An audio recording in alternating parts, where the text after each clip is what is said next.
Leçon 1. Drame en salle d'audience. Bonjour, Anna. Puis-je vous poser une question à propos du système judiciaire? Absolument. Je serais heureuse de vous aider si possible. À quoi penses-tu? Eh bien, j'ai suivi cette action civile dans les journaux, et je suis un peu perplexe quant à la charge de la preuve. Ah, je vois. Dans une action civile, la charge de la preuve est moins lourde que dans une affaire pénale.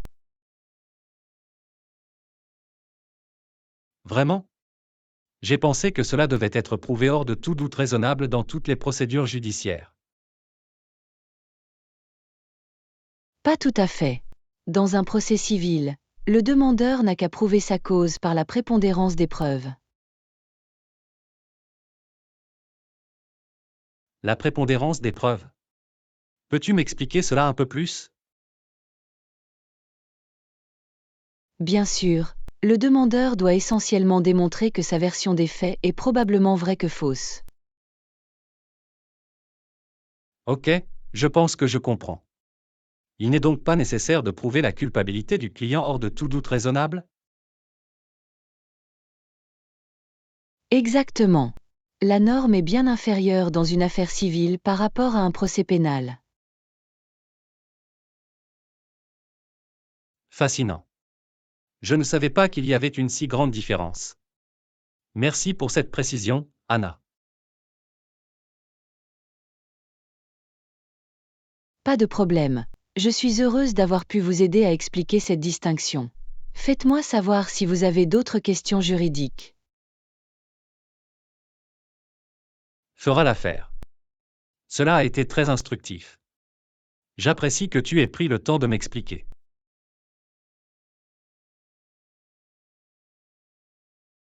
Leçon 2. Les secrets des achats. Et, Anna, puis-je choisir ton cerveau à propos de quelque chose? Bien sûr, à quoi penses-tu? Eh bien, je prévois d'aller au centre commercial avec ma famille, et je voulais avoir votre avis. Absolument, je suis heureuse de vous aider. Quel genre de conseils recherchez-vous? Eh bien, j'ai entendu dire que les centres commerciaux proposent des poussettes ou des poussettes que vous pouvez utiliser pour déplacer de jeunes enfants. Est-ce vrai? Oui, c'est tout à fait vrai. Les centres commerciaux proposent souvent des poussettes ou des caddies gratuits que vous pouvez utiliser pour transporter les tout-petits.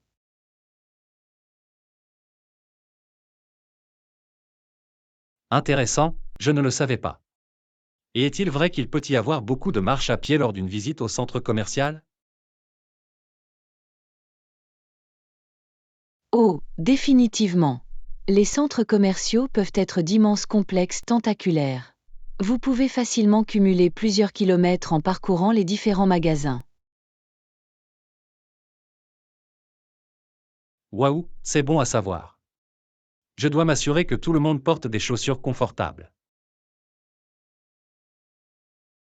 Absolument. Des chaussures confortables sont indispensables pour une sortie réussie dans un centre commercial, surtout si vous emportez des enfants. D'excellents conseils. Y a-t-il autre chose que je dois garder à l'esprit lorsque je planifie ce voyage? Laisse-moi réfléchir. Oh, et n'oubliez pas d'emporter des collations et des boissons. Les centres commerciaux peuvent être bondés et il est facile d'avoir faim. C'est une bonne remarque. Je vais m'assurer de proposer des options saines pour que tout le monde soit en pleine forme. Ça a l'air d'être un bon plan. Faites-moi savoir si vous avez d'autres questions alors que vous vous préparez pour le grand voyage de shopping. Je le ferai, merci beaucoup pour les conseils utiles, Anna. Je me sens bien mieux préparé maintenant. Leçon 3. Les aventures de la liste des choses à faire. Bonjour Anna. J'ai une question intéressante à vous poser. Salut, John. À quoi penses-tu? Eh bien, j'ai beaucoup réfléchi à ma liste de choses à faire ces derniers temps. Tu sais, tous les endroits que je veux visiter avant de me lancer. Oh, intéressant. Quel type de destination figure sur votre liste de destinations? Eh bien, celui qui m'a vraiment appelé, c'est le Grand Canyon. J'ai entendu dire que c'est la plus belle des vues. Le Grand Canyon, hein? C'est un choix incroyable. L'ampleur et la beauté de cette merveille naturelle sont tout simplement époustouflantes. C'est exactement ce que j'ai entendu. Je peux juste m'imaginer être sur le bord du gouffre et profiter de tout cela. Vous y êtes déjà allé? Je l'ai fait, en fait. J'y suis allée il y a quelques années et c'était vraiment impressionnant. La taille et la profondeur du canyon sont tout simplement époustouflantes. Waouh, je suis tellement jalouse. Quel a été votre moment préféré de l'expérience? C'est difficile. Je pense que mon moment préféré a été de regarder le coucher de soleil sur le canyon. La façon dont les couleurs changent et dansent à travers le paysage est tout simplement magique. Oh, ça a l'air incroyable. Je peux juste l'imaginer maintenant. Je l'ajoute définitivement à ma liste de choses à faire lors de ma visite. Tu vas adorer, John. Le Grand Canyon est certainement une destination incontournable qui mérite d'être rayée. J'ai hâte.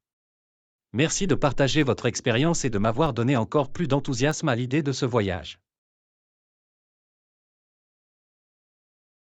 Bien sûr, nous serons ravis de vous aider à nourrir votre esprit d'aventure. Faites-moi savoir si vous avez besoin d'autres conseils pour commencer à planifier votre escapade dans le Grand Canyon. Ça ira, merci Anna. Ça va être le voyage de ma vie. Leçon 4. Les conseils des apôtres. Yo, Anna, j'ai une question qui fait réfléchir pour toi. Oh, c'est intriguant. À quoi penses-tu, John? Eh bien, j'ai réfléchi à ce que Jésus a dit à ses apôtres, et je suis curieux de savoir ce que vous en pensez. Ah, je vois. Les enseignements du Christ sont certainement profonds et suscitent la réflexion. Quel aspect vous intéresse particulièrement?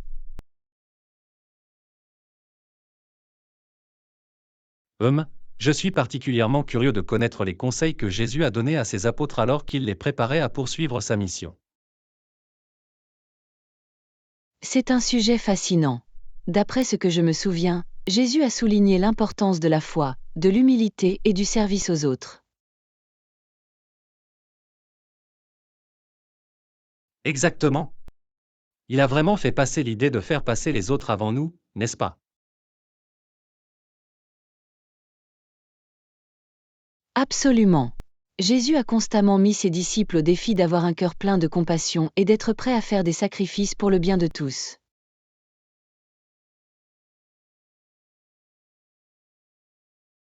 Absolument. Et il semblait également souligner l'importance de la résilience face à l'adversité, n'est-ce pas? Oui, c'est une bonne remarque. Jésus savait que ses apôtres seraient confrontés à de nombreuses épreuves et tribulations. Il les a donc encouragés à rester fermes dans leur foi et à ne jamais perdre espoir. Définitivement. Je trouve très inspirante la façon dont il les a équipés pour mener à bien sa mission, même lorsque l'avenir était incertain. Moi aussi.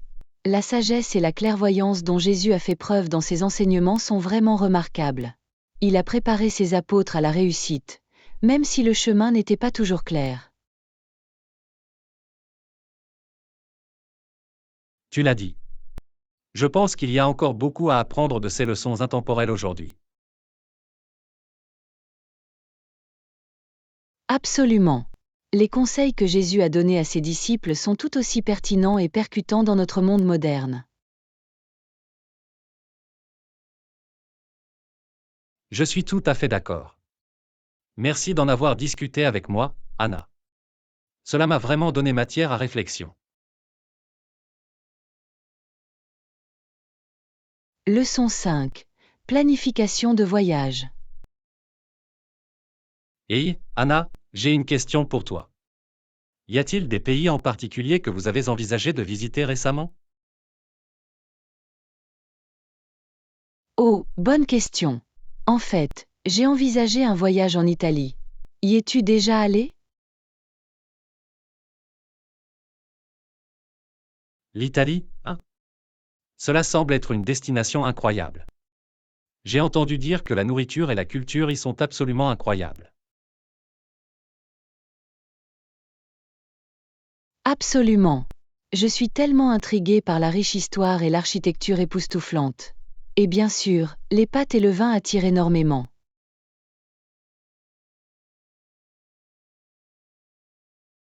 Absolument. L'Italie a également toujours figuré sur ma liste de choses à faire. Quelle région du pays souhaitez-vous explorer?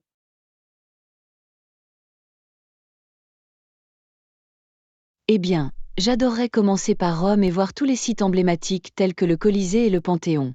Et puis peut-être vous aventurer dans des endroits comme la Toscane et la côte amalfitaine.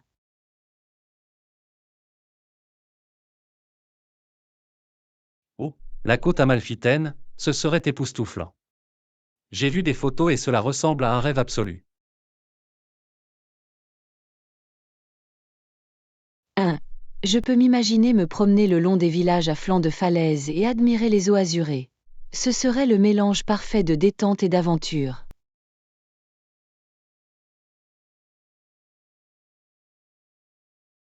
Totalement. Et vous pourriez équilibrer cela avec quelques jours d'immersion dans l'histoire et la culture de Rome. Ça a l'air d'être l'escapade italienne parfaite. Exactement. Rien que d'en parler, ça m'excite. Avez-vous déjà réfléchi à la prochaine destination que vous souhaiteriez suivre? Je réfléchissais à l'idée de visiter le Japon. Je suis vraiment intrigué par le mélange de traditions anciennes et d'innovations modernes.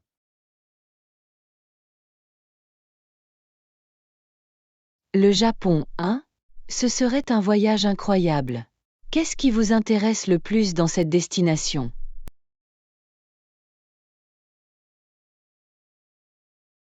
Eh bien, j'adorerais explorer les rues animées de Tokyo, admirer tous les néons et les gadgets de haute technologie. Mais je suis également attiré par les paisibles jardins zen et les temples historiques.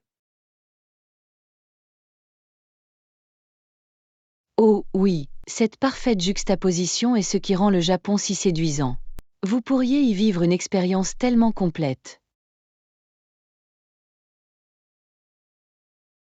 Absolument. J'ai l'impression de revenir avec une toute nouvelle perspective. Les voyages permettent vraiment d'élargir l'esprit, n'est-ce pas?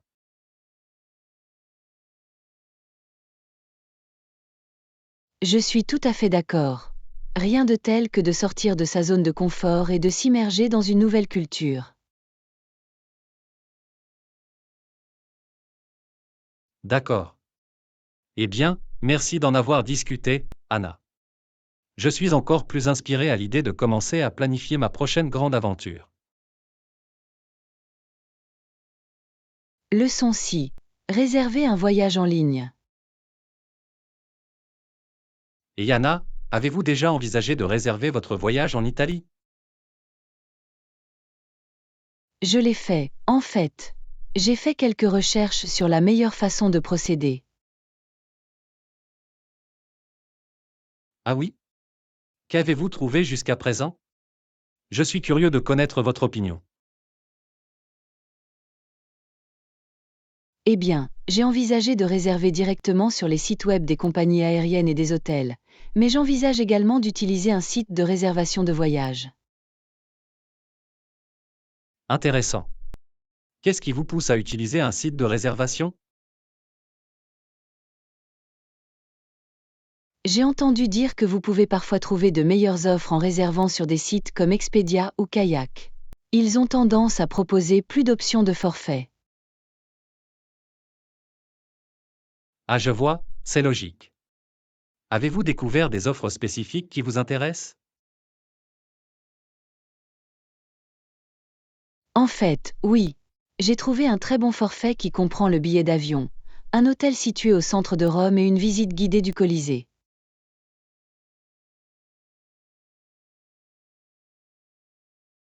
Waouh, ça a l'air d'être une bonne affaire.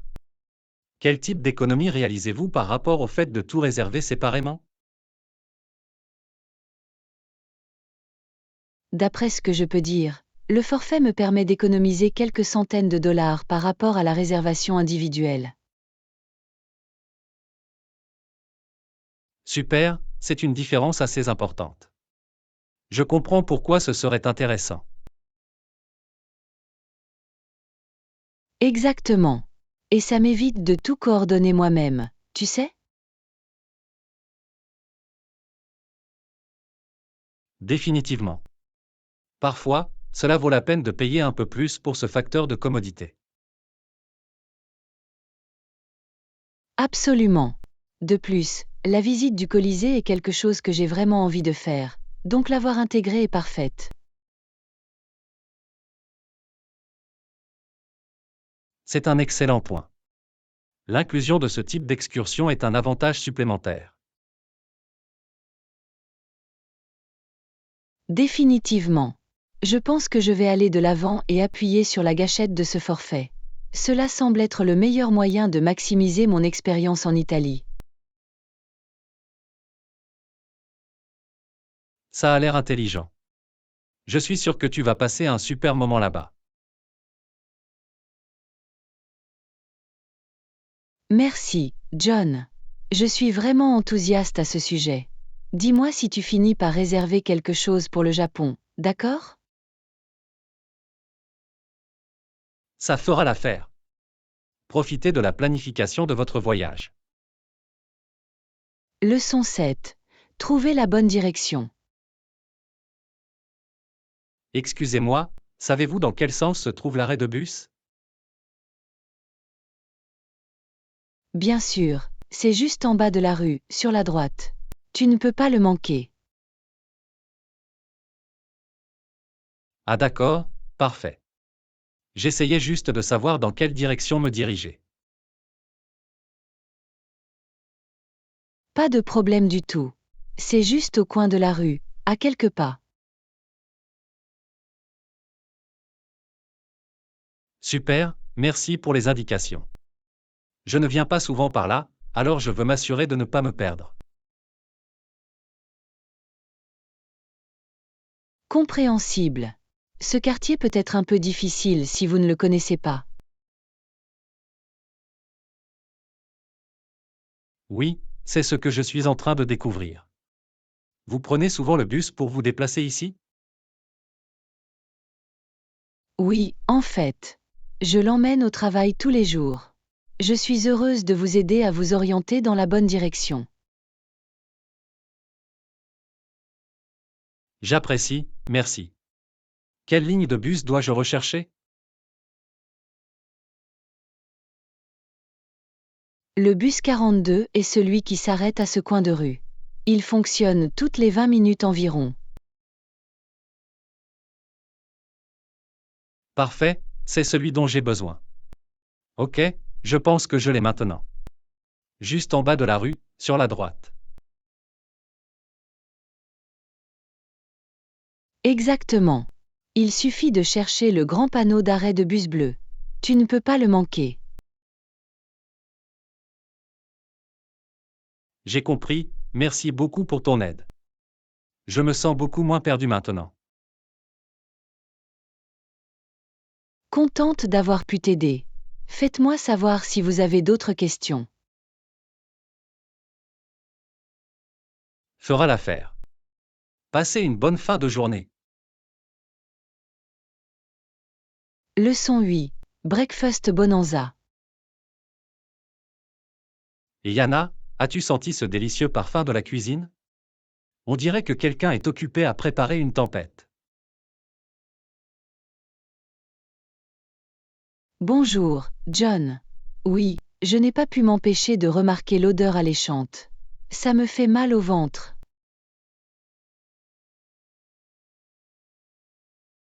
Alors, allons voir ce qu'il y a pour le petit déjeuner. Je meurs de faim.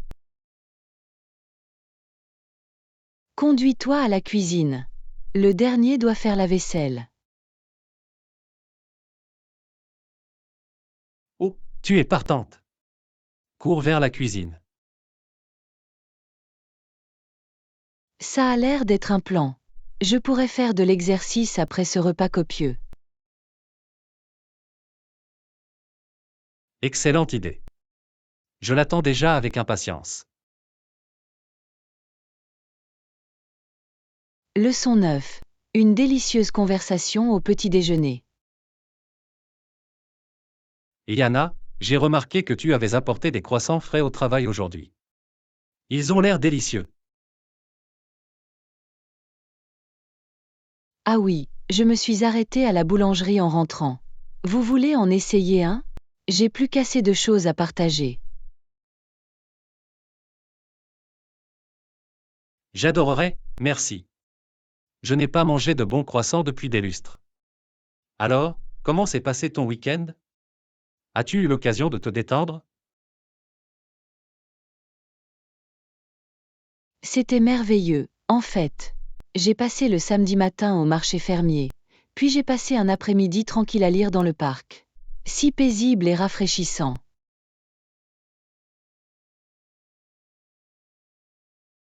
Ça a l'air charmant. J'aurais aimé pouvoir te rejoindre. Mon week-end a été un peu plus chargé, nettoyer la maison, faire les courses, comme d'habitude.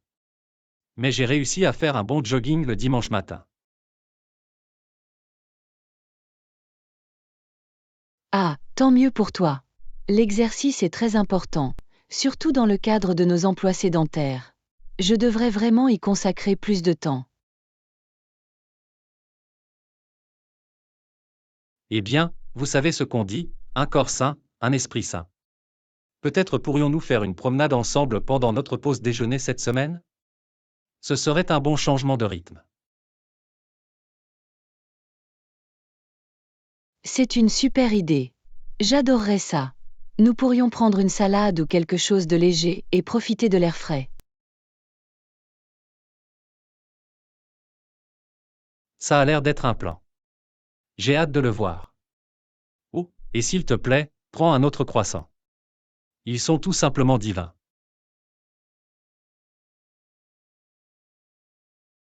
Leçon 10. Une conversation animée sur les loisirs. Bonjour Anna. Je n'ai pas pu m'empêcher de remarquer que vous avez récemment apporté de délicieuses friandises faites maison. Êtes-vous un boulanger qualifié? Bonjour, John. Oui, j'aime cuisiner pendant mon temps libre. C'est un passe-temps tellement relaxant et gratifiant. Et vous, avez-vous des loisirs intéressants?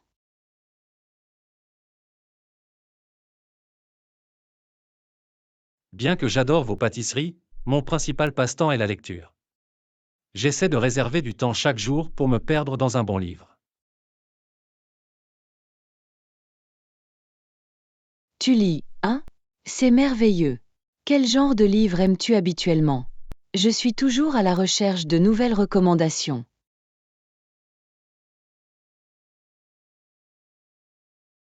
Je suis une grande fan de fiction historique et de romans d'aventure. Récemment, j'ai lu une série captivante sur les explorateurs de la forêt amazonienne.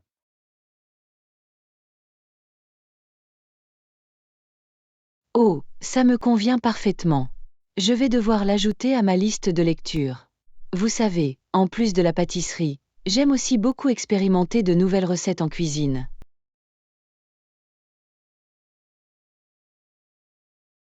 Est-ce vrai? Eh bien, je serais plus qu'heureuse de tester les goûts si jamais vous en avez besoin. J'adore essayer de nouveaux aliments, en particulier les plats faits maison. C'est une offre. En fait, J'avais envie de m'essayer à la préparation d'un tiramisu italien classique. Peut-être pourriez-vous venir dîner un soir et être le juge.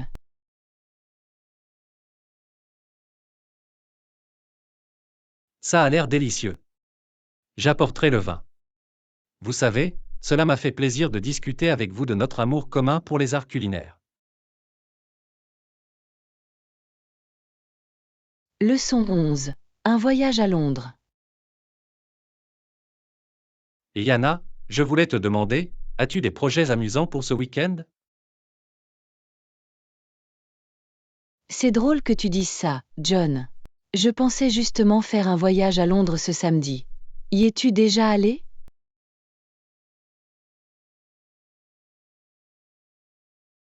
Londres?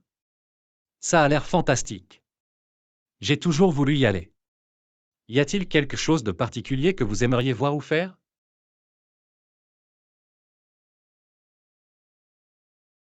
Eh bien, j'avais prévu de visiter quelques-unes des attractions touristiques classiques, comme le palais de Buckingham et la tour de Londres.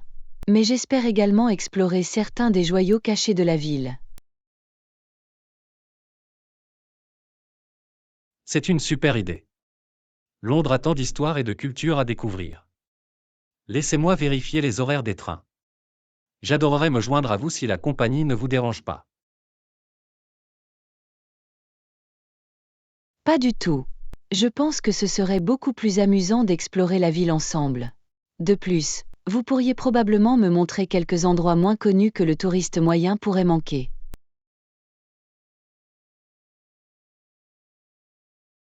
Absolument. J'ai quelques pubs et librairies préférées que je serais heureuse de partager. Dites, avez-vous des musées ou des galeries incontournables en tête?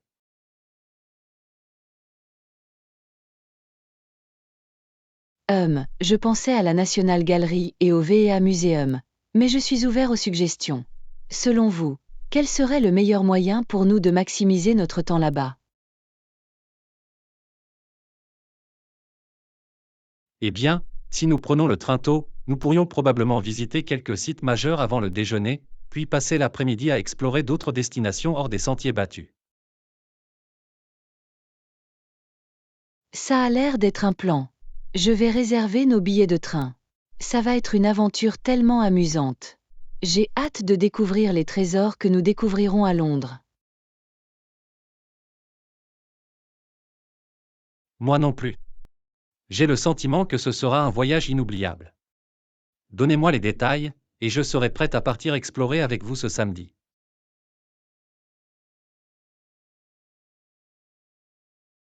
Leçon 12. Célébration d'anniversaire. Bonjour Anna. Je n'ai pas pu m'empêcher de remarquer que vous semblez d'humeur particulièrement joyeuse aujourd'hui. Tu m'as attrapé, John. Aujourd'hui est un jour spécial. C'est mon anniversaire de mariage avec mon mari. Oh, c'est incroyable. Félicitations. Avez-vous fait quelque chose de spécial pour fêter ça? Nous l'avons certainement fait.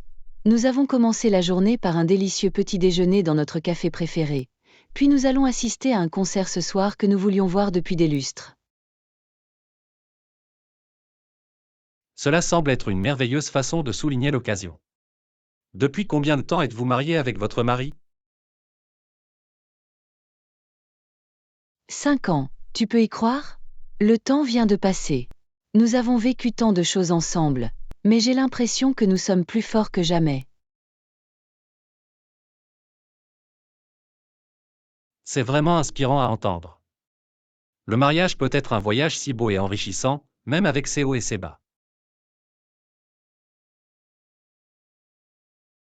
Absolument. Et vous savez, les petits moments sont tout aussi importants que les grandes fêtes. Comme hier soir, nous venons de passer une nuit tranquille à regarder notre émission préférée, et c'était tout simplement parfait.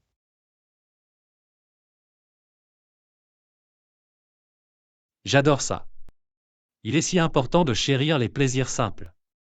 Avez-vous des conseils pour maintenir cette étincelle vivante au fil des ans? Je dirais que l'essentiel est de prendre du temps l'un pour l'autre, même avec des horaires chargés. Et n'oubliez pas d'apprécier les petites choses de votre partenaire dont vous êtes tombé amoureux. C'est une grande sagesse. Je suis sûr que ton mari a beaucoup de chance de t'avoir. J'espère que vous passerez une merveilleuse fête d'anniversaire ce soir.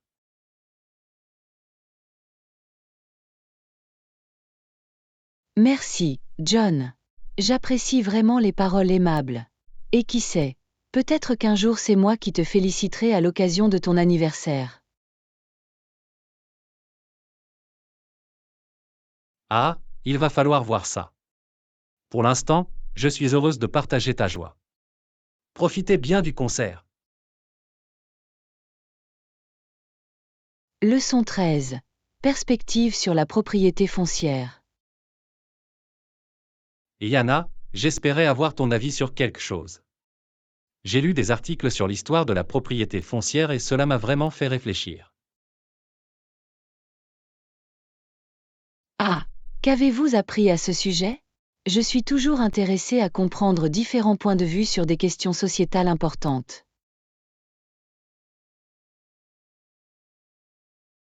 Eh bien, d'après ce que j'ai compris, le point de vue traditionnel était que la terre appartenait à la noblesse ou aux riches propriétaires terriens. Mais il semblerait que d'autres groupes y aient également participé. Ah oui, c'est une bonne remarque. Alors que l'aristocratie et les riches marchands détenaient certainement une grande partie du pouvoir en matière foncière, les gens ordinaires avaient également leur propre point de vue. Exactement. J'ai lu que même les paysans et les ouvriers qui s'occupaient réellement de la terre se sentaient propriétaires et responsables de celle-ci, même s'ils n'en détenaient pas le titre légal. C'est fascinant. Cela reflète l'idée que la propriété foncière ne se limite pas à la paperasse, mais aussi à la connexion humaine et à l'investissement dans la terre.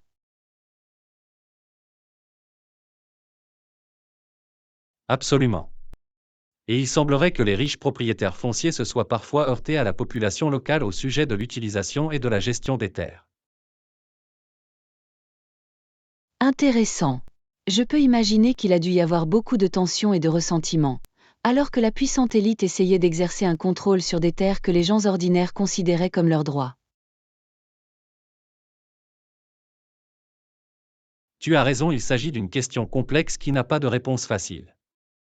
Mais il est important d'essayer de comprendre les différents points de vue impliqués.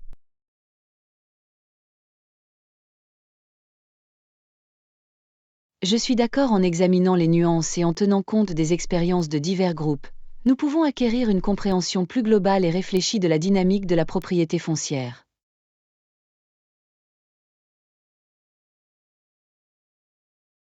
Définitivement. C'est un excellent exemple de la façon dont une question peut avoir de nombreux aspects et de l'importance de garder l'esprit ouvert. Il y a beaucoup de choses à penser là-bas. Leçon 14. Découvrir l'Espagne. Johanna, j'ai hâte de planifier un voyage en Espagne. Avez-vous des conseils pour en tirer le meilleur parti? Oh, l'Espagne a l'air incroyable. J'ai toujours voulu y aller. Quel genre de choses espérez-vous y voir et y faire?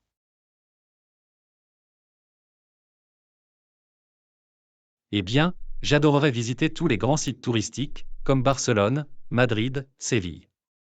Mais je veux aussi essayer de sortir un peu des sentiers battus, si possible. C'est une excellente approche. L'Espagne possède une culture et une histoire si riches, au-delà des grandes villes. Avez-vous pensé à visiter de charmantes petites villes?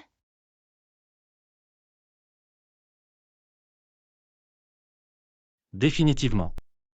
Je lisais un article sur ces villages de campagne blanchis à la chaux qui ont l'air absolument pittoresques. Un endroit où découvrir le vrai mode de vie espagnol, tu sais. Totalement. Et la nourriture?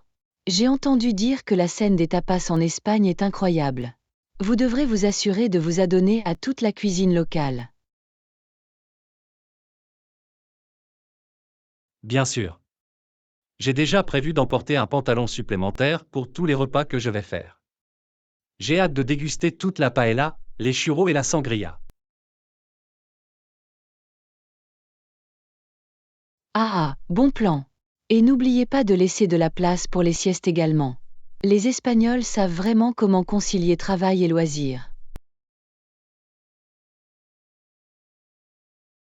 Absolument. Je vais m'immerger dans le style de vie méditerranéen décontracté. Peut-être même apprendre quelques phrases en espagnol pendant que j'y suis.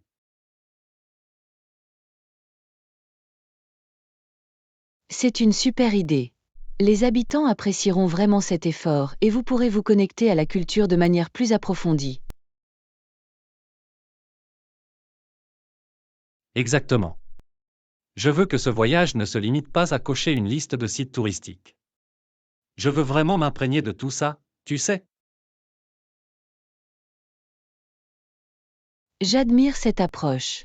L'Espagne est un pays si dynamique et aux multiples facettes qu'il y a tant à découvrir au-delà du niveau de la surface. Totalement. J'ai vraiment hâte de m'y plonger et de vivre une authentique aventure espagnole. Merci pour ces conseils géniaux, Anna. Leçon 15. Des amis à quatre pattes dans le parc. Johanna, je pense emmener mon chien au parc ce week-end. Tu veux te joindre à moi avec ton chiot? Ça a l'air tellement amusant. Je suis sûre que nos chiens adoreraient courir et jouer ensemble. Génial, mon petit bonhomme a été trop enfermé à la maison ces derniers temps. Il pourrait profiter de l'exercice et de la socialisation.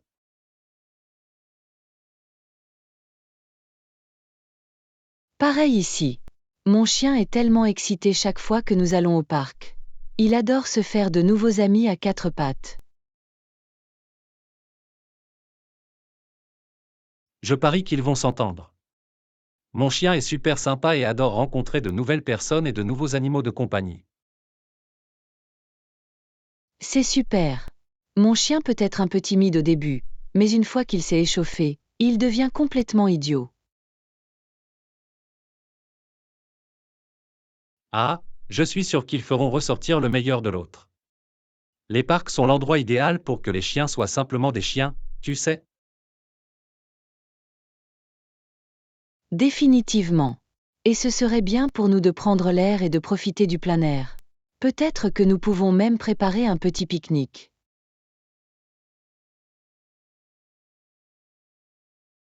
Oh, c'est une bonne décision. Je peux apporter certaines de mes célèbres friandises pour chiens faites maison, et vous pouvez fournir des collations pour humains. Ça a l'air d'être un plan. Ce sera la journée idéale pour les chiens dans un parc. J'ai hâte.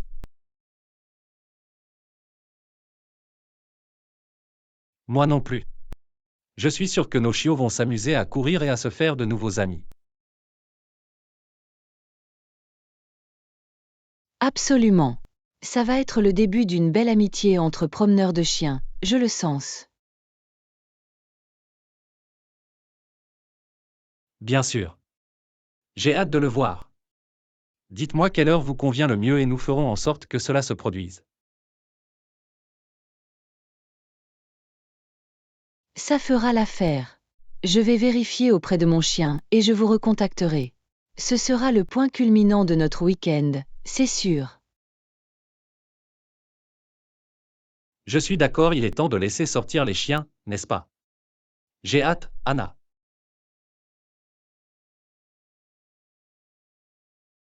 Leçon 16.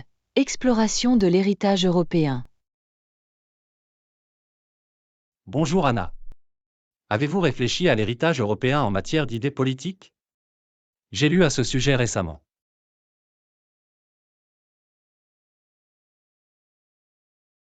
Oh, c'est un sujet fascinant. J'adorerais connaître votre opinion. Comment pensez-vous que l'héritage européen a façonné notre monde moderne? Eh bien, vous savez, nous tenons souvent pour acquis les fondements de la démocratie, de l'état de droit et des droits individuels qui remontent à l'Europe. Sans cet héritage, nous n'aurions peut-être pas réalisé autant de choses que nous l'avons fait. Absolument. Les penseurs des Lumières en Europe ont réellement jeté les bases d'une grande partie des progrès politiques et sociaux que nous avons connus. C'est incroyable d'y penser.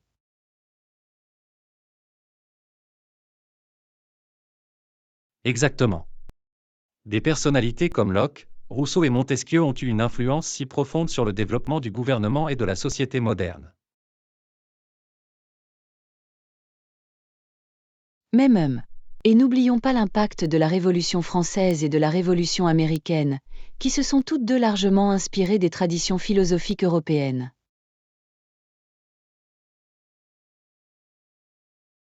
C'est une bonne remarque. Ces événements sismiques ont réellement mis ces idées en pratique et ont démontré leur capacité à transformer le monde.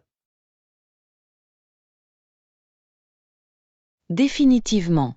C'est incroyable de voir à quel point notre paysage politique actuel est enraciné dans ce riche héritage européen. Totalement. Et bien entendu, l'héritage continue d'évoluer et de façonner de nouvelles idées et de nouveaux mouvements aujourd'hui. Il s'agit d'un processus continu. Absolument. Il y a encore tant de choses à déballer et à explorer en ce qui concerne l'héritage européen. C'est une source profonde d'histoire et de pensée. Bien sûr. Je pourrais en parler toute la journée, mais je ne veux pas monopoliser la conversation. Que pensez-vous du sujet?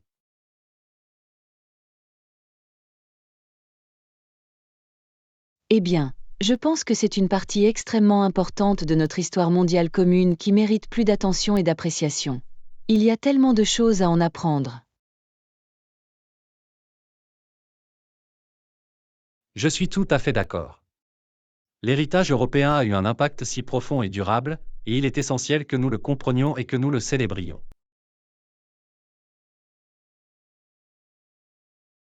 Je suis tout à fait d'accord.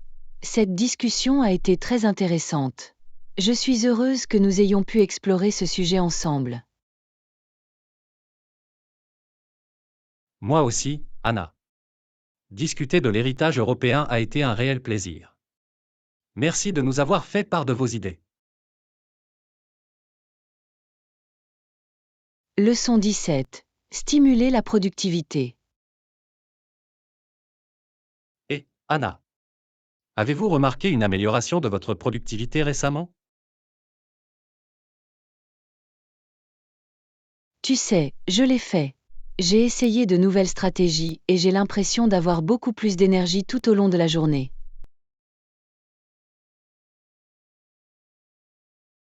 C'est génial. Quelles mesures avez-vous prises pour améliorer votre productivité? Eh bien, pour ma part, je fais un effort conscient pour faire des pauses régulières et me lever de mon bureau plus souvent. Je trouve que cela m'aide vraiment à me ressourcer.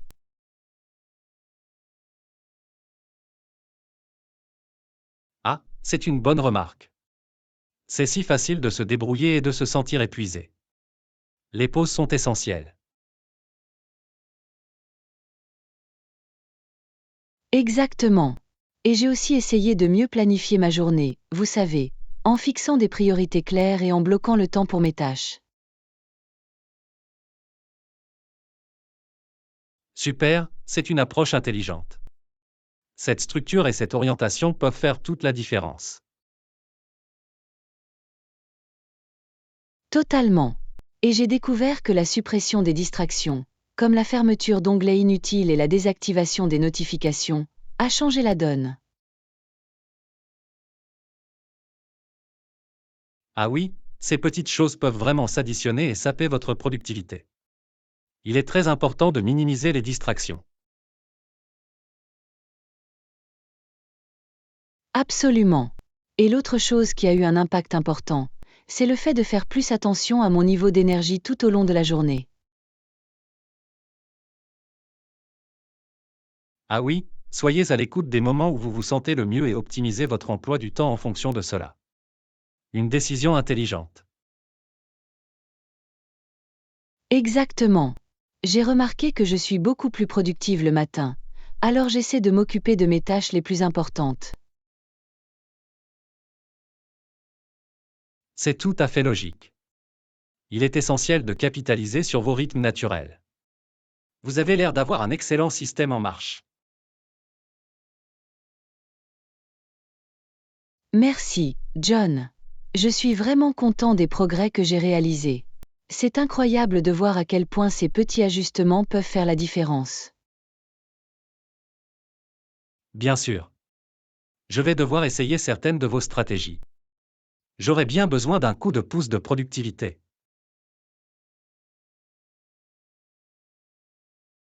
Eh bien, je suis heureuse de partager plus de conseils si cela vous intéresse. Le travail d'équipe permet de réaliser le rêve, non? Absolument. Je suis tout à fait à l'écoute. Cela m'a été très utile. Merci pour cette belle conversation, Anna. Leçon 18. Préserver la bison bounty. Yo, Anna, savais-tu qu'une seule chasse au bison pouvait rapporter plus de 30 000 livres de viande? Waouh, c'est une quantité incroyable de nourriture pour une seule chasse.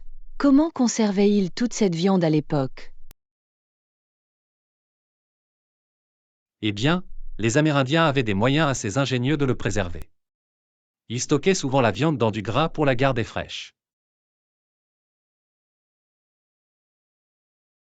Fascinant. Je ne peux même pas imaginer la logistique que cela implique. Où mettrait-il 30 000 livres de viande? Ils étaient passés maîtres dans l'art d'utiliser chaque partie du buffle. Rien n'a été gaspillé. Ils faisaient sécher la viande, utilisaient les peaux et fabriquaient même des outils à partir des os. C'est une durabilité et une ingéniosité incroyables. Je parie qu'il avait un système bien huilé pour transformer et entreposer toute cette viande. Ah oui, c'était un processus bien rodé. Ils coupaient la viande en fines lamelles et la faisaient sécher au soleil pour en faire du jerky. Malin. Le séchage l'aiderait à durer beaucoup plus longtemps. Et le conserver dans de la graisse est génial pour le garder frais. Exactement. Ces chasseurs savaient ce qu'ils faisaient. Une chasse leur donnerait assez de viande pour nourrir toute leur tribu pendant des mois. Waouh, c'est vraiment impressionnant. J'ai beaucoup de respect pour leur capacité à tirer le meilleur parti de cette abondance de bisons. Bien sûr. Ils étaient de véritables maîtres de la survie et de la durabilité dans la nature sauvage. Il est fascinant de découvrir ces anciennes techniques de conservation des aliments. Cela vous fait vraiment apprécier à quel point ils ont dû faire preuve de débrouillardise. Absolument. Ce sont certainement des leçons que nous pourrions tous tirer aujourd'hui.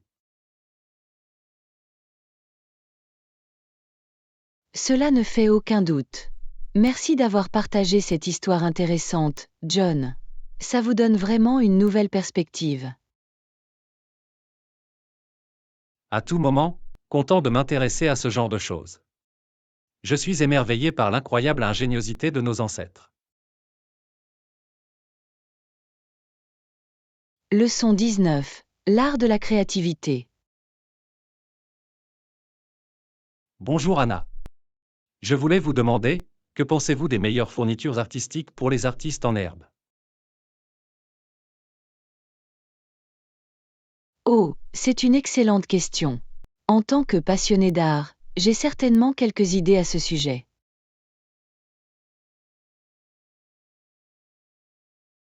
Génial, je suis à l'écoute. Je voulais explorer davantage mon côté créatif, mais je suis un peu bouleversé par toutes les options qui s'offrent à moi. Je comprends tout à fait. Eh bien, je dirais qu'un bon point de départ est d'investir dans des crayons de couleur de haute qualité, un joli carnet de croquis et quelques pinceaux basiques.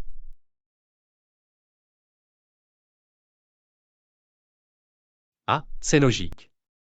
J'imagine que la qualité des matériaux peut faire toute la différence, non? Absolument.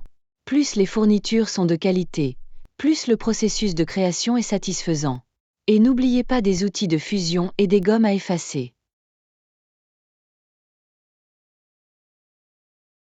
C'est une bonne décision. Je n'aurais même pas pensé à ces petits plus. D'autres articles indispensables selon vous?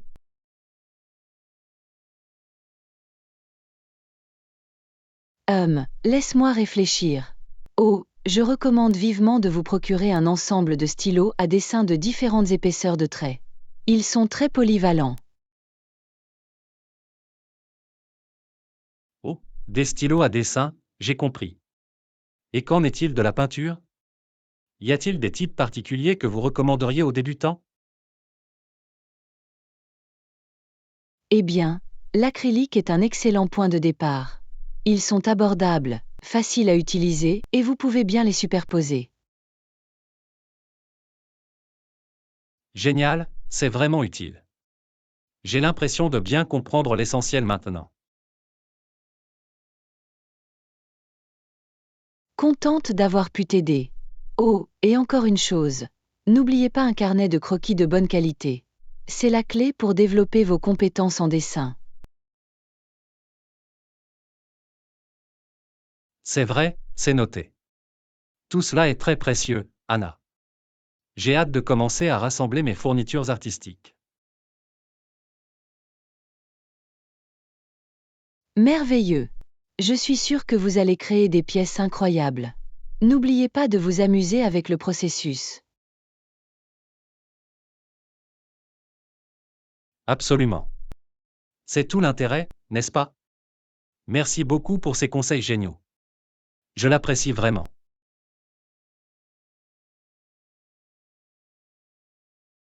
À tout moment, John. Je suis heureuse d'avoir pu vous aider à stimuler votre créativité. Dites-moi comment ça se passe, d'accord? Ça fera l'affaire. Cela a été une excellente conversation. Vous connaissez vraiment votre métier en matière de fournitures artistiques. Leçon 20. Conversation contractuelle. Bonjour, Anna. Je voulais parler de notre contrat. Je pense que nous pourrions le renforcer avec quelques ajouts clés. Intéressant, John. Je suis à l'écoute. Quel type d'ajout aviez-vous en tête? Eh bien, je pensais que nous pourrions inclure plus de détails concernant les livrables et le calendrier. Cela permettrait de définir des attentes plus claires. C'est une bonne remarque. Des étapes et des délais plus définis pourraient certainement optimiser notre flux de travail. Exactement. Et peut-être pourrions-nous également intégrer un libellé concernant les droits de propriété intellectuelle. C'est une bonne décision. Il est essentiel de s'assurer que nous avons une compréhension commune des droits de propriété et d'utilisation. Absolument. Je tiens à m'assurer que nous sommes tous les deux pleinement protégés au fur et à mesure que nous avançons dans ce projet. D'accord. Y a-t-il d'autres dispositions qui, selon vous, renforceraient le contrat? Eh bien, une autre chose que j'avais en tête était une clause de résolution des litiges. Juste au cas où nous rencontrerions des problèmes plus tard. C'est une idée intelligente. Disposer d'un processus clair pour régler les conflits nous apporterait à tous deux la tranquillité d'esprit. Totalement. Je pense qu'il vaut mieux régler tous ces détails à l'avance, tu sais. Complètement. Plus le contrat sera complet, plus la collaboration sera fluide. Exactement ce que je pense. Alors, qu'en pensez-vous? Devons-nous prévoir un moment pour revoir le contrat ensemble? Ça me semble bien. Je suis heureuse de prendre le temps de le parcourir ligne par ligne. Excellent. J'apprécie votre ouverture à l'idée de renforcer notre accord. Cela va rendre ce projet solide comme le roc.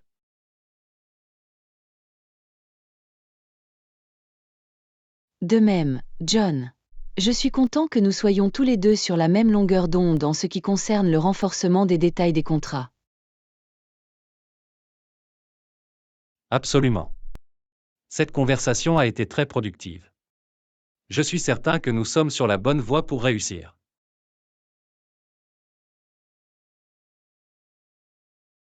Leçon 21. Vaincre l'intimidation. Bonjour, Anna. Je voulais te parler d'une chose qui me trotte dans la tête ces derniers temps. Ah, c'est quoi ça, John? Eh bien, je trouve que le contact visuel est un peu intimidant dans certaines situations. Je vois cela peut certainement être un défi pour certaines personnes. Selon vous, qu'est-ce qui contribue à ce sentiment?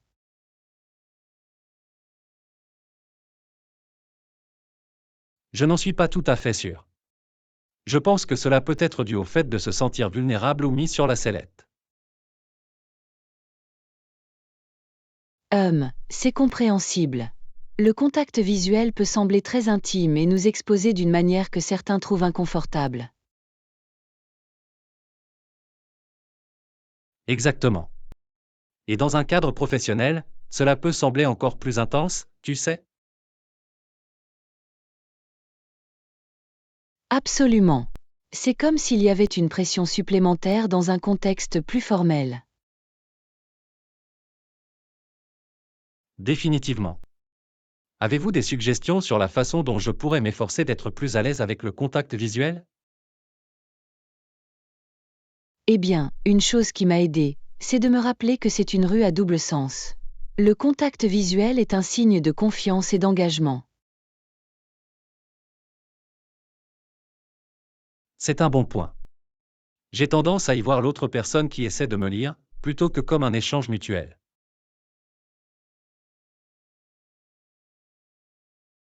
C'est vrai.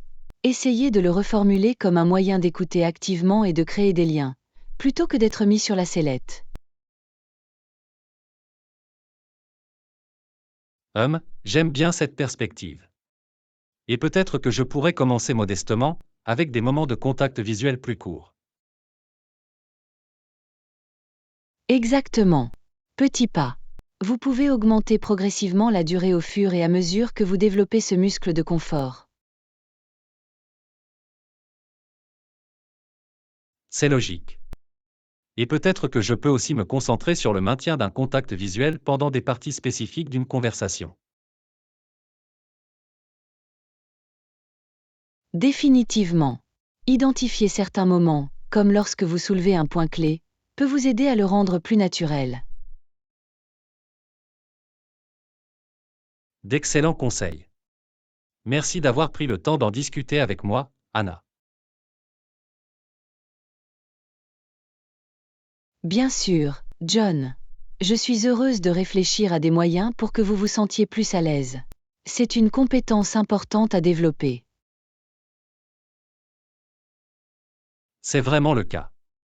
Je suis convaincu qu'avec un peu d'entraînement, je peux surmonter cet obstacle. Absolument. N'oubliez pas d'être patient avec vous-même. Vaincre l'intimidation demande du temps et des efforts constants.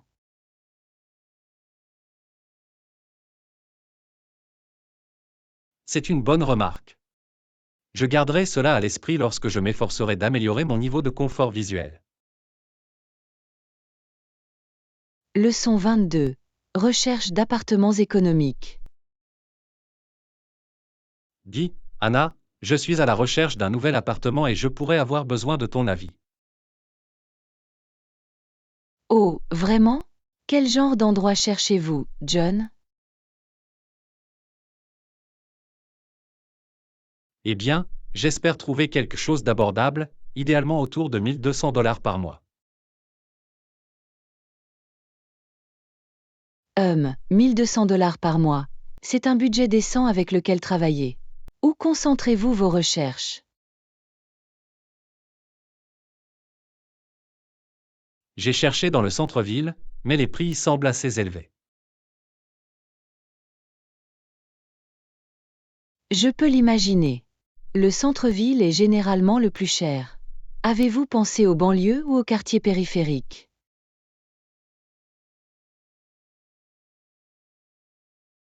C'est un bon point. Je n'ai pas encore vraiment exploré ces domaines. Des recommandations?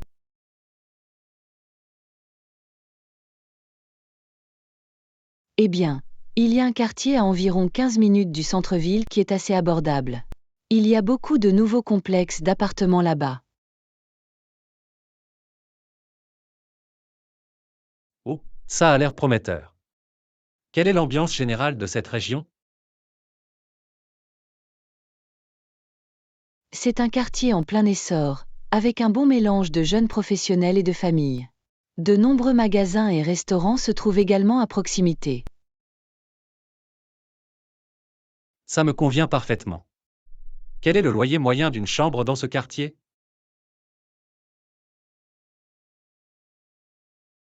D'après ce que j'ai vu, vous pourriez probablement trouver une belle chambre entre $1100 et $1300.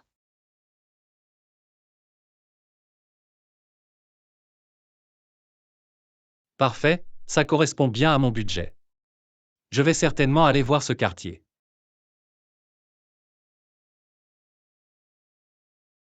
Génial. Je suis content d'avoir pu t'indiquer la bonne direction. Dites-moi si vous avez besoin d'autres conseils pour la recherche d'un appartement.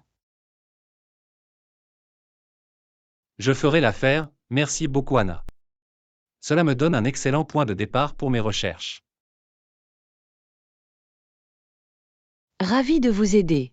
Je vous souhaite bonne chance pour trouver le nouvel endroit idéal. J'apprécie. Je vous tiendrai au courant de l'évolution de la recherche d'un appartement. Leçon 23. Préparatifs d'une soirée cinéma.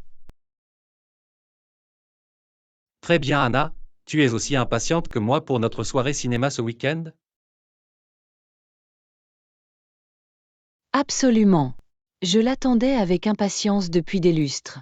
Avez-vous réussi à obtenir les snacks et les boissons dont nous avions besoin? Tu paries. J'ai fait le plein de tous les produits essentiels, popcorn, bonbons, soda, tout le reste. Y a-t-il autre chose que vous pensez que nous devrions saisir? Laisse-moi réfléchir. Oh, je sais. Nous devrions aussi aller chercher de la glace. Vous ne pouvez jamais manger trop de snacks cinématographiques. Excellente idée. Je vais m'assurer de l'ajouter à la liste. Y a-t-il autre chose que tu voudrais récupérer pendant notre absence? Eh bien, j'ai repéré quelques nouveautés dans la boutique de vidéos qui semblaient prometteuses. Ça pourrait être amusant de les regarder. Oh, c'est une bonne décision. J'ai hâte de voir quels nouveaux titres ils proposeront. Ça va être la meilleure soirée cinéma de tous les temps. Je suis d'accord. Nous allons tellement nous amuser. Je peux déjà presque sentir l'odeur du popcorn au beurre. Moi aussi. Rien que d'y penser, j'ai faim.